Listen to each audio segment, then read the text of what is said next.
Assignment భూముల నిబంధనల అమలుపై ప్రభుత్వానికి చిత్తశుద్ధి లేదు. ఆకలితో ఉన్నవారికి భోజనం పెడితే ఒక పూట ఆకలి తీరుతుంది. అదే కొంచెం భూమి ఇస్తే జీవితం నిలబడుతుంది.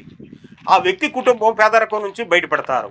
కొన్ని తరాలకు మేలు జరుగుతుంది. రాజ్యాంగం లక్ష్యాలు నెరవేరుతాయి. అందుకే దశాబ్దాలుగా పేదలకు భూములపై హక్కులను కల్పించే ప్రయత్నాలు కొనసాగుతున్నాయి. అందులో భాగంగానే భూ కమతాలపై పరిమితి విధించి మిగులు భూములను పేదలకు పంచారు. భూదాన భూములు, ప్రభుత్వ భూములను పంపిణీ చేశారు.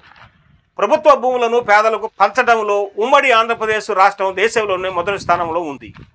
పేదలకు పంచిన అసైన్ భూములను ఎవరూ ప్రలోభాలకు గురి చేసి తీసుకోకుండా, దౌర్జన్యంగా లాక్కోకుండా ఉండటానికి రాష్ట్ర ప్రభుత్వాలు చట్టాలు చేశాయి. అసైన్ భూములను తరతరాలుగా అనుభవించాల్సిందే కానీ ఇతరులకు బదలాయించకూడదనేది చట్ట నియమం. పకడ్బందీగా చట్టం ఉన్నా మరోవైపు వేల ఎకరాలు అన్యాక్రాంతం అయ్యాయి. అవసరానికి అసైన్ భూములను అమ్ముకునే వెసులుబాటు లేకపోవటం వల్ల అవస్థలు పడుతున్నామని కొందరు ఆవేదన చెందుతున్నారు. ఇప్పటికే కొన్ని రకాల అసైన్ భూములను అమ్ముకోవచ్చని చట్టంలో మార్పులు చేశారు. అసైన్ భూములకు పూర్తి పట్టా హక్కులు కల్పించడమా లేదా చట్టాన్ని మరింత సడలించడమా అనే చర్చ జరుగుతోంది. అనుభవ హక్కులు మాత్రమే స్వతంత్రం వచ్చిన తొలినాళ్లలోనే అందరికీ భూమి హక్కులు ఉండాలనే లక్ష్యంగా భూ సంస్కరణలు ప్రారంభమైనాయి.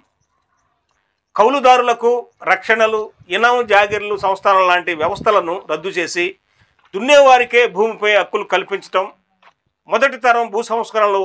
రెండో దశకంలో ప్రభుత్వం భూదాన భూములు పంపిణీ చేపట్టారు. తెలంగాణ, ఆంధ్రప్రదేశ్ రాష్ట్రాల్లోనే దాదాపు 1/2 కోటి ఎకరాల ప్రభుత్వ భూమి, 1,00,000 ఎకరాల పైచులకు భూదాన భూమిని పేదలకు పంచారు. ప్రభుత్వ భూములపై పేదలకు ఇచ్చిన పట్టాలనే అసైన్డ్ డిఫార్మా లావోని డీకేటీ పట్టాలని అంటారు. ఉభయ తెలుగు రాష్ట్రాల్లో దాదాపు 6 లక్షల ఎకరాలు సీలింగ్ మిగులు భూములను పంచారు. పేదలకు పంచిన భూములను వారసత్వంగా అనుభవించాలి కానీ అమ్ముకోవటం, దానం చేయటం, కౌలుకు ఇవ్వటం కుదరదని, వీలునామా, తనఖా లేదా మరే విధంగానైనా బదలాయించడానికి వీలు లేదనేది ప్రభుత్వం ఇచ్చిన పట్టాలో ఒక ముఖ్యమైన షరతు. కానీ పేదలకు ఇచ్చిన భూములు వారి స్వాధీనంలో ఎక్కువ కాలం ఉండటం లేదు.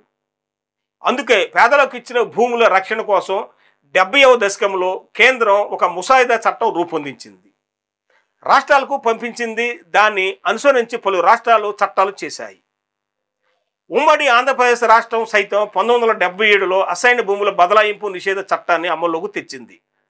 ఈ చట్టాన్ని పిఓటి లేదా 9/77 చట్టం అని అంటారు. ఈ చట్టం మేరకు అసైన్ భూముల బదలాయింపు చెల్లదు.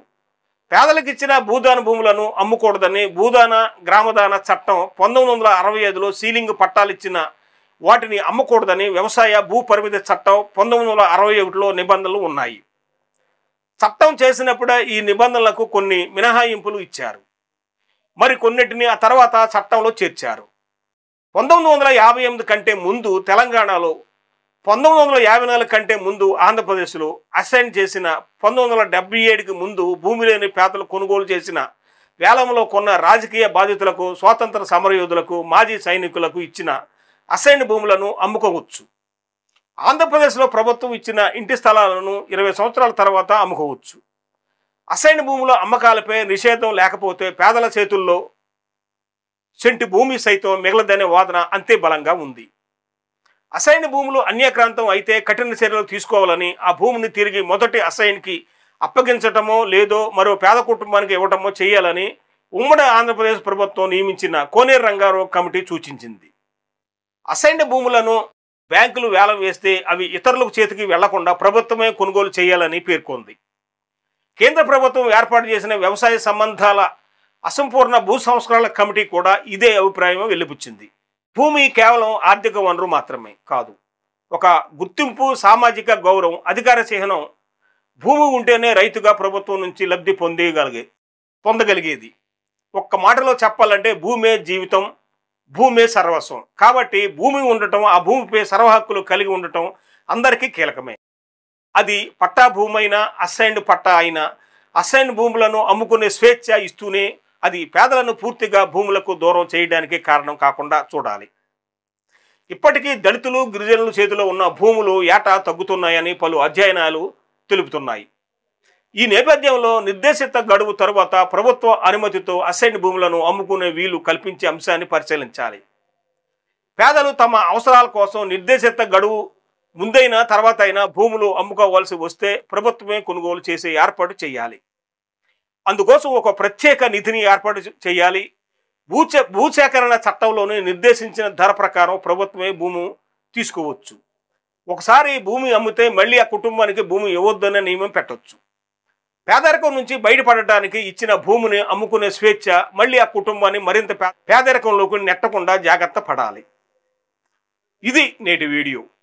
ఎస్ఎన్ భూమిని గురించి మరీ లోతుగా అధ్యయనం చేసి చట్టం చేసిన పెద్దలు పేదలకు రక్షణగా ఉండటానికి 9/77 అనే పిఓటి యాక్ట్ను ప్రభుత్వం తీసుకొచ్చింది. అయినా సరే భూములు అన్యాక్రాంతం అవుతున్నాయి.